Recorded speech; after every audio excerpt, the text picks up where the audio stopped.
আজকের তোমাদের ঘুরিয়ে দেখাবো বারুইপুরের অন্যতম প্রাচীন মেলা, যে মেলা বারুইপুর জমিদার বাড়ি দ্বারা এখনো পর্যন্ত পরিচালিত হয়ে আসছে।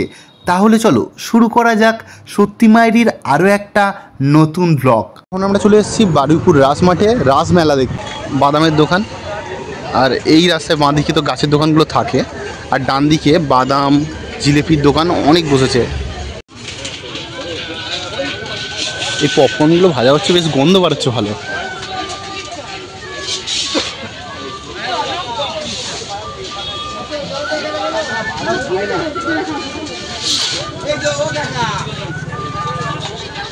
এবার থেকে শুরু হয়ে গেল বিভিন্ন খাওয়ার দোকান, মকটেলের দোকান, এপারে মোমোর দোকান, ফুচকার দোকান আছে।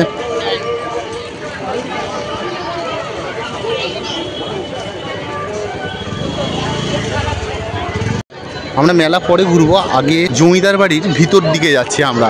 আগে ঠাকুরটা দেখে আসি, জমিদার বাড়ির ভেতরে ঠাকুর রাখা আছে, চলো আগে ওটা দেখে আসি। আর এই কাঠের মেলাটা সারা বছরই এখানে থাকে। তো রথের মেলা কি আর রাস মেলা কি, যারা কাঠের জিনিস কিনতে চাও তারা কিন্তু এখানে চলে আসতে পারো। 12 মাসই এই কাঠের দোকানগুলো থাকে। এখান থেকে আমরা ভিতরে এন্ট্রি করব। সামনেটা রং করেছে। আমরা এসেছি, ঘড়িতে এখন 6:45 বাজে, আর দেখছি পুজো হচ্ছে। এগুলো সব এখন সারানো হয়েছে আর রং করা হয়েছে। এটা পালকি, তারা তোমাদের পালকিটা দেখিয়ে আনি। এই পালকিটা করে 3 দিন ঠাকুরকে, ওই যে মন্দিরটা আছে, মন্দিরটা দেখাচ্ছিলাম, দেখাবো একটু পরে। এই পালকি করে নিয়ে বাইরে নিয়ে যাওয়া হয়। বাইরে একটা মঞ্চ আছে সেখানে, তো সেই মঞ্চটা আমরা বাইরে গিয়ে দেখাবো। তো এখন পালকিটা ভালো করে তোমাদের দেখিয়ে দিই। কাঠের পালকি। আর এখন আমরা যাচ্ছি ঠাকুর দেখতে, মন্দির। এবার চলো ভিতরে প্রবেশ করি।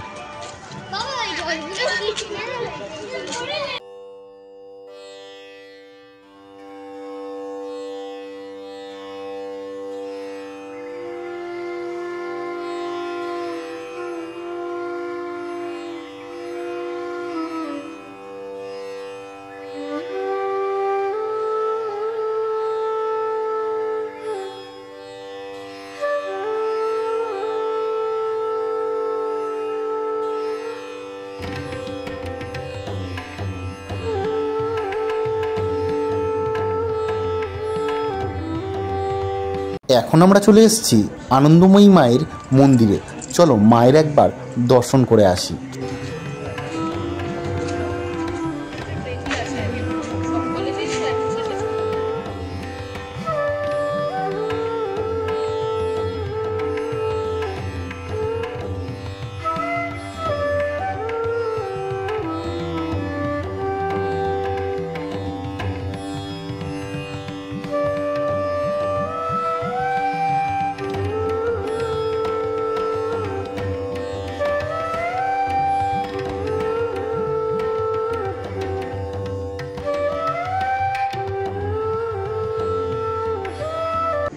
মন্দির চত্বরটা বেশ ভালো করে লাইটিং দিয়ে সাজানো হয়েছে।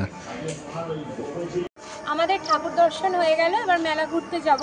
আর ঠিক ঠাকুর নিয়ে গিয়ে কোন জায়গাটায় রাখে, মানে রাসমঞ্চটা, সেটাও তোমাদের দেখাবো। যেদিন থেকে পূর্ণিমা স্টার্ট হয় সেদিন থেকে, সেই দিন থেকে 3 দিন রাত্রে আতশবাজি ফাটানো হয়। আর ঠাকুরকে নিয়ে ওরা ঠাকুর বের করে, ওরা মানে সেই সময় ঠাকুরকে বের করে রাসমঞ্চে রাখে। তো খুব রাতে হয় ওটা, 11:30 12টার দিকে। ওই জন্য এবছর পসিবল হচ্ছে না দেখা। আমরা বাইরে বার হয়ে গেলাম, তো চলো বাঁ দিক থেকে মেলার ভিতরে প্রবেশ করা যাক। এসছিলাম এই দিক থেকে, যেদিকে কাঠের দোকান আছে। তো এখন মেলার ভিতরেও যেহেতু প্রবেশ করবো, তোমাদের দেখাবো, সেই জন্য এই পার থেকে যাবো। কাঁচের চুড়ির দোকান, আর এই পারে রয়েছে ব্যাগের দোকান। মিলন মেলার থেকে এখানে কিন্তু অনেক বেশি দোকান রয়েছে। দোকানের পাশে রয়েছে চাবি রিংয়ের দোকান। এপারে খেলনার দোকান তো প্রচুর থাকবেই থাকবে। এবারে শোপিসের দোকান রয়েছে, আর এগুলো হরেকমালের দোকান। একটা ব্যাগের দোকান রয়েছে, ব্যাকপ্যাক ব্যাগ, যেসব ব্যাগে ডাবল হ্যান্ডেল থাকে এবং তা কাঁধে বহন করা যায়। একটা চুড়ির দোকান, রুমালের দোকান, এবারে খেলনার দোকান। এখানে রয়েছে একটা ফুলের দোকান, আর উল্টো দিকে হরেকমাল 6 টাকার দোকান। ফুচকা দোকান এপারে যখন আমরা প্রবেশ করলাম দেখালাম ফুচকা দোকান অনেক কটাই বসেছে। এবার আমরা পাশের গলিটাতে প্রবেশ করলাম।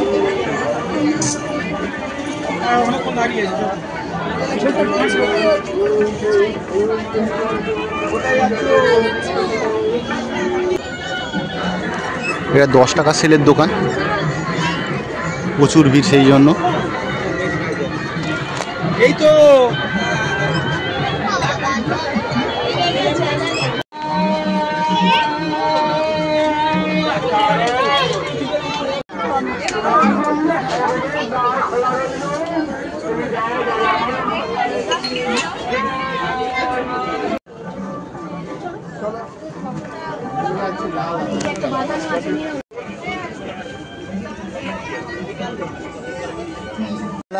এই মেলাতে হরেক মাল 10 টাকার দোকান প্রচুর বসে, আর সেই দোকানগুলোতে কিন্তু প্রচুর ভিড় হয়। মিলন মেলার থেকে বেশি দোকানপাট কিন্তু এখানে বসে।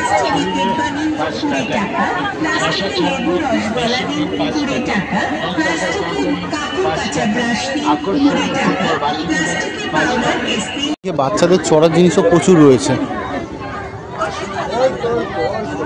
এখন আমরা চলে এসেছি রাসমঞ্চের সামনে, আর মঞ্চটাকে খুব সুন্দরভাবে সাজানো হয়েছে। আমি উপরে উঠে তোমাদের দেখাচ্ছি, আর এমনি লাইটিং টাইটিং লাগানো রয়েছে বেশ ভালো। এই পারে কিন্তু বাচ্চাদের চড়ার জিনিস প্রচুর রয়েছে। আর এই দিকে দেখলাম বাংলার হারিয়ে যাওয়া ঐতিহ্য পুতুল নাচ, সেটা এবারে এখানে অনুষ্ঠিত হবে। দেখো জায়গাটাকে কিন্তু দারুণভাবে সাজানো হয়েছে, আর উপরে রয়েছে ঝাড়বাতি।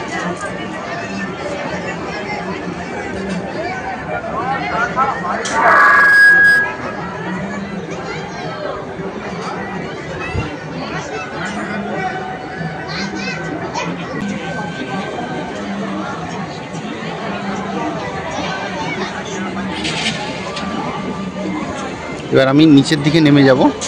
এই মেলা 4 তারিখ থেকে বসেছে, টানা 1 মাস চলবে। ওই মন্দির থেকে রাধাকৃষ্ণের মূর্তিটাকে এখানে আনা হয়, তোমাদের যেটা ভিতরে বলছিলাম।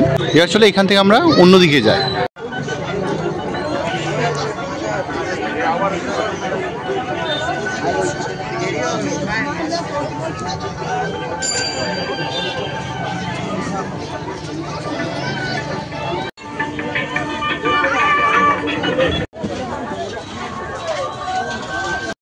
এবারের রাসমেলার অন্যতম আকর্ষণ রাজধানী সার্কাস। আর এই সার্কাস প্রতিদিন 1টা, 4টে, 7টা এই 3 রকম টাইমের শো হচ্ছে। টিকিট মূল্য 100, 150, 200, 300। মানুষজন সন্ধ্যাবেলার 7টা শোটার বেশি টিকিট কাটছেন, আর এই সন্ধ্যেবেলায় কিন্তু অনেক বেশি ভিড় হচ্ছে। बच्चों का टिकट बच्चों के हाथ में, लेडीज का टिकट लेडीज के हाथ में, और जेंट्स का टिकट जेंट्स के हाथ में। एक आदमी के हाथ में एक ही टिकट होना चाहिए। अगर आपने 5-6 टिकट एक साथ खरीद लिए हैं तो आपस में बांट देंगे। एक आदमी के हाथ में एक ही टिकट होना चाहिए। 5-6 टिकट गेट मार्टर को नहीं देंगे, एक एक टिकट देंगे। আজকের রাসমেলার ব্লগটা এই পর্যন্তই। ব্লগটা কেমন লাগলো অতি অবশ্যই কিন্তু কমেন্ট করে জানিও। আর ভিডিওটা ভালো লেগে থাকলে লাইক করে শেয়ার করতে কিন্তু ভুলে যেও না। চ্যানেলে নতুন থাকলে অতি অবশ্যই সাবস্ক্রাইব করে যেও।